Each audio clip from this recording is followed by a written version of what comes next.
Welcome to ஜெஸிஸ் kitchen. Hi friends, எல்லோரும் நல்லா இருக்கீங்களா? ஓகே ஃப்ரெண்ட்ஸ், நம்ம இன்றைக்கி நல்லா ஸ்பாஞ்ச் போல் லேயர் சப்பாத்தி தாங்க செய்ய போகிறோம். பாருங்கள், இந்த சப்பாத்தி நல்லா லேயர் லேயராக சாஃப்டாக இருக்குல்ல. ரியலி சாப்பிட்றதுக்கு அவ்வளோ டேஸ்ட்டாக இருக்குங்க. பூரி தான் வேணும்னு கேட்குற பிள்ளைங்க கூட இது போல் நீங்கள் சப்பாத்தி செய்து கொடுக்கும்போது சப்பாத்தி தான் வேணும்னு கேட்பாங்க.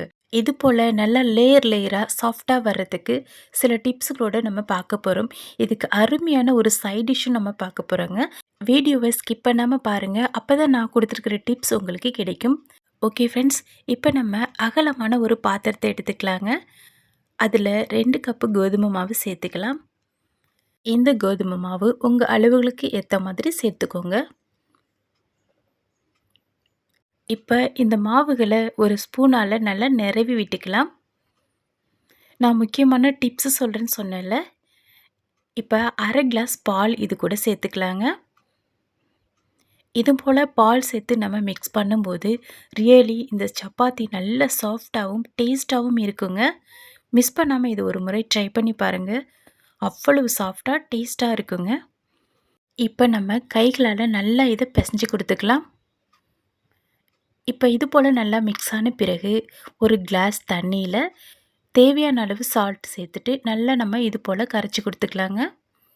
இது போல் நல்லா இந்த உப்பை தண்ணியில் கரைச்சிட்டு அப்புறமா இந்த மாவு கூட பிசையும் போது மாவில் குயிக்காகவே இந்த சால்ட் எல்லாமே ஈவனாக கிடைக்கும். அதுக்காக தான் இப்போ இந்த தண்ணியை கொஞ்சம் கொஞ்சமாக இந்த மாவில் சேர்த்துட்டு நம்ம கைகளால் நல்லா பிசைஞ்சு கொடுத்துக்கலாம். தண்ணியை ஒரேடியாக சேர்க்கக்கூடாது, கொஞ்சம் கொஞ்சமாக சேர்த்துக்கணுங்க. இப்போ பாருங்கள், இந்த பக்குவத்தில் பிசைந்த பிறகு இது கூட 2 டேபிள் ஸ்பூன் ஆயில் சேர்த்துக்கலாம். இப்போ நம்ம ஆயில் சேர்த்துட்டு இதை மறுபடியும் ஒரு முறை நல்லா பிசைஞ்சு கொடுத்துக்கலாங்க. இந்த பக்குவத்தில் நம்ம ஆயில் சேர்த்து பிசையும் போது இந்த மாவு இன்னும் கொஞ்சம் இலகி நல்ல சாஃப்டாக கிடைக்குங்க. இப்போ பாருங்கள், இந்த அளவுக்கு நம்ம சாஃப்டாக மாவு பிசைஞ்சு ரெடி பண்ணிக்கணும். இப்போ இந்த மாவு மேலே ஒரு ஒயிட் கிளாத் சேர்த்துட்டு இதை அப்படியே க்ளோஸ் பண்ணிக்கலாம். அப்படி இல்லைன்னா பவுல் கூட சேர்த்து மூடி போட்டுக்கலாங்க.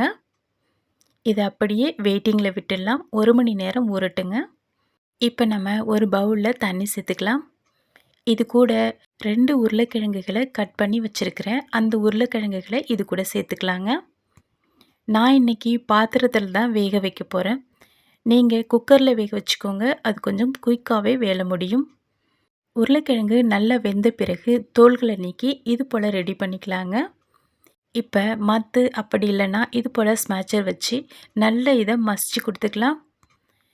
இது போல் மசிச்சு செய்யும்போது ரொம்ப குழைவாகவும் இருக்காது, கட்டி கட்டியாகவும் இருக்காதுங்க. கரெக்டான பக்குவமாக இருக்கும். இப்போ இது போல் நம்ம ரெடி பண்ணி வச்சுக்கலாங்க. இப்போ தாளித்து விடுறதுக்கு ஒரு பேன் அடுப்பில் வச்சுக்கலாம். தேவையான அளவு ஆயில் சேர்த்துக்கலாங்க. இந்த ஆயில் நல்ல சூடான பிறகு 4 பல்லு பூண்டுகளை தட்டி சேர்த்துக்கலாம். 4 கருவேப்பிலை இலைகள் சேர்த்துக்கலாம். இது கூட ஒரு பெரிய வெங்காயத்தை நல்லா நீள் வாக்கில் மெல்லிஸாக கட் பண்ணி சேர்த்துக்கணுங்க. நம்ம இன்றைக்கி 2 உருளைக்கிழங்குக்கு ஒரு பெரிய வெங்காயம் மட்டும் சேர்த்துருக்குறோம். அதுவே சூப்பரான டேஸ்ட்டில் இருக்குங்க. இதை ரொம்ப வதக்க விடக்கூடாது.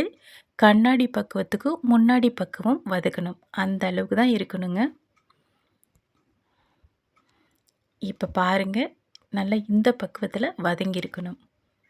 அப்போ தான் நல்லா டேஸ்ட்டாக இருக்கும். இப்போ இது கூட 1/4 டேபிள் ஸ்பூன் மஞ்சத்தூள், 1/2 டேபிள் ஸ்பூன் மிளகாய்த்தூள், 1/4 டேபிள் ஸ்பூன் மசாலாத்தூள், இது கூடவே 1/4 டேபிள் ஸ்பூன் பெருங்காயத்தூள் சேர்த்துக்கோங்க. சேர்த்துட்டு இதை நல்லா நம்ம மிக்ஸ் பண்ணி கொடுத்துக்கலாம். முக்கியமாக அடுப்பை லோ ஃப்ளேமில் வச்சு மசாலா சேருங்க. ரொம்ப கம்மியான அளவில் தான் மசாலாக்கள் சேர்க்கணும். இந்த பக்குவத்தில் மசித்து வைத்த உருளைக்கிழங்குகளை இது கூட சேர்த்துக்கலாம். சேர்த்துட்டு இதுக்கு தேவையான அளவு சால்ட்டு சேர்த்துக்கலாங்க. சேர்த்து இது நல்லா நம்ம இது போல் மிக்ஸ் பண்ணி கொடுத்துக்கலாம். நல்லா இது போல் நம்ம அமுக்கி விட்டு மிக்ஸ் பண்ணும்போது நல்லாவே மிக்ஸ் ஆகும். ரியலி ஃப்ரெண்ட்ஸ், இது போல் ஒரு முறை ட்ரை பண்ணி பாருங்கள். ரொம்ப ரொம்ப டேஸ்ட்டாக இருக்குங்க. மிஸ் பண்ணாமல் ட்ரை பண்ணி பாருங்கள். சப்பாத்தி, பூரி கூடலாம் சாப்பிட்றதுக்கு சூப்பராகவே இருக்குங்க. பாருங்க, நம்ம சேர்த்துருக்கிற உருளைக்கிழங்கு ரொம்பவும் குழைவாவும் இல்ல, கட்டி கட்டியாவும் இல்ல. கரெக்ட்டா இந்த பக்குவத்தில தான் இருக்கணும். இந்த மசாலா கூட உருளைக்கிழங்கு நல்லா மிக்ஸ் ஆன பிறகு 1/2 கிளாஸ் தண்ணி சேர்த்துக்கலாங்க. ஃப்ரெண்ட்ஸ், 1/2 கிளாஸ் மட்டும் தான் தண்ணி சேர்க்கணும். அதிகமா சேர்க்கக்கூடாது. அப்பதான் அந்த டேஸ்ட்டு பெர்ஃபெக்ட்டா நமக்கு கிடைக்கும். இப்ப இது போல நல்லா மிக்ஸ் பண்ணின பிறகு ஒரு கொதி விட்டுக்கலாங்க. அந்த எண்ணெய்லாம் நல்லா ஓரங்கள்ல பிரிஞ்சு வரணும். அதுவரை கொதிக்க வச்சுக்கலாம். பாருங்க, சூப்பரா நமக்கு எண்ணெய் பிரிஞ்சு வந்திருக்குது. இந்த பக்குவத்தில கொத்தமல்லி இலைகள கட் பண்ணி இது கூட சேர்த்துக்கலாம். நல்லா பொடிசா கட் பண்ணி சேர்த்துக்கணுங்க. அவ்வளோதான், நமக்கு சூப்பர் டேஸ்ட்ல ஒரு குருமா ரெடி ஆயிடுச்சு. இப்ப இது அப்படியே இருக்கட்டுங்க. இப்ப லேயர் சப்பாத்தி போடுறதுக்கு ரெடி பண்ணிக்கலாம். சப்பாத்தி மாவு நல்லாவே ஊறி சாஃப்ட்டா இருக்கு. இப்ப இத அப்படியே உருண்டைகளா ரெடி பண்ணிட்டு, கிச்சன் மேடையில மாவு தூவி விட்டுட்டு, அதில ஒரு உருண்டைகள வைத்து நல்லா சப்பாத்தி கட்டையால மெல்லிசா திரட்டிக்கலாங்க. நல்லா மெல்லிசா இது போல திரட்டிட்டு, இது மேல எண்ணெய அப்ளை பண்ணி விட்டுக்கலாம். அப்பதான் நமக்கு நல்ல லேயர் லேயரா கிடைக்கும். அப்ளை பண்ணி விட்டுட்டு, இதனுடைய ஒரு ஓரங்கள எடுத்து இது போல நம்ம மடக்கி விட்டுக்கணும். அடுத்த ஓரங்களையும் இது போல மடக்கி ரெடி பண்ணிக்கணுங்க. இப்ப இது மேலேயும் எண்ணெய அப்ளை பண்ணி விட்டுக்கணும். இப்ப இத அப்படியே இது போல மடக்கி கட்டமா கொண்டு வந்துடலாங்க. இது மேல கொஞ்சமா மாவு தூவி விட்டு நல்லா இது போல ஷேப் பண்ணிக்கலாம்.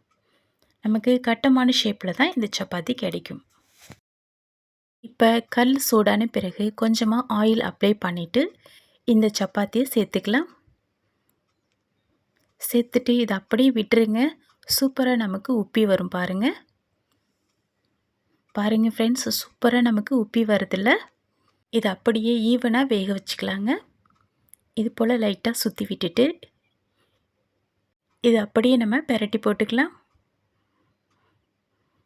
ரொம்ப நேரம் வேகறதுக்கு எடுத்துக்காது. குயிக்காவே வெந்துடும். இப்ப இது போல நம்ம பெரட்டி விட்ட பிறகு இது மேல ஆயில அப்ளை பண்ணி விட்டுக்கலாங்க. நல்ல சாஃப்ட்டாவும் ஷைனிங்காவும் இருக்கும் பார்க்கறதுக்கு. இது போல நல்லா ஆயில் அப்ளை பண்ணி விட்டுட்டு மறுபடியும் பெரட்டி போட்டு இங்கேயும் ஆயில் அப்ளை பண்ணி விட்டுக்கலாம். நமக்கு பார்த்தாலே தெரியும் சப்பாத்தி நல்லா வெந்திருக்குன்றது. அவ்வளோதான், இதே போல் நம்ம எல்லா சப்பாத்திகளையுமே ரெடி பண்ணிக்கலாம். அவ்வளோதான் ஃப்ரெண்ட்ஸ், நமக்கு சூப்பரான ஸ்பாஞ்ச் போல் லேயர் சப்பாத்தி ரெடி ஆயிடுச்சு. பாருங்கள் எந்த அளவுக்கு சாஃப்டாக இருக்குன்னுட்டு. இதுக்கு அருமையான சுவையில் குருமாவும் ரெடி ஆயிடுச்சுங்க. நான் ஒரு சப்பாத்தி உங்களுக்கு பிச்சு காமிக்கிறேன் பாருங்கள். ஆக்சுவலாக நான் ஒரு கையில் தான் பிச்சு காமிக்கிறேன். ஆனாலும் இது எந்த அளவுக்கு சாஃப்டாக இருக்குன்னுட்டு. இதே போல் சாப்பிட்றதுக்கும் நல்லா டேஸ்ட்டாக இருக்குங்க. பாருங்கள், நல்லா லேயர் லேயராக சூப்பராக இருக்குல்ல. நம்ம டச் பண்ணும் போதே அந்த அளவுக்கு சாஃப்டாக இருக்குங்க. இதுக்கு அருமையான டேஸ்ட்டில் குருமாவும் ரெடி ஆயிடுச்சு. ஃப்ரெண்ட்ஸ், இது போல் நீங்கள் செய்து கொடுத்தீங்கன்னா பூரி கேட்குற பிள்ளைங்க கூட சப்பாத்தி தான் கேட்பாங்க. அந்த அளவுக்கு சாஃப்டாகவும் நல்ல டேஸ்ட்டாகவும் இருக்குங்க. பிள்ளைகளுக்கு லஞ்ச் பாக்ஸாக கூட இது கொடுக்கலாம். நல்லா சாப்பிடுவாங்க. வீட்டில் உள்ள எல்லாருமே நல்லா ஹாப்பியாக சாப்பிடுவாங்க. மிஸ் பண்ணாமல் கொடுத்துருக்குற டிப்ஸுகளோட நீங்களும் ட்ரை பண்ணி பாருங்கள். இதே போல் என்னுடைய லிங்க்கை ஓப்பன் பண்ணி மற்ற வீடியோக்களையும் பார்த்து செய்து என்ஜாய் பண்ணுங்கள். பிடித்திருந்தால் கமெண்ட் பண்ணுங்கள். ஓகே ஃப்ரெண்ட்ஸ், இதுவரை என்னுடைய வீடியோவை பொறுமையாக வாட்ச் பண்ணி எனக்கு சப்போர்ட் பண்ணதுக்கு ரொம்ப தேங்க்ஸ். இப்போ வீடியோ பார்த்துட்ருக்குறவங்க சப்ஸ்கிரைப் பண்ணாமல் இருந்தால் சப்ஸ்கிரைப் பண்ணி பெல் பட்டனை கிளிக் பண்ணி ஆல் கொடுத்துக்கோங்க. அப்போ தான் என்னுடைய வீடியோக்கள் உங்களுக்கு நோட்டிஃபிகேஷனில் வரும். Okay friends, thank you. நெக்ஸ்ட் வீடியோவில் பார்க்கலாம். பாய்.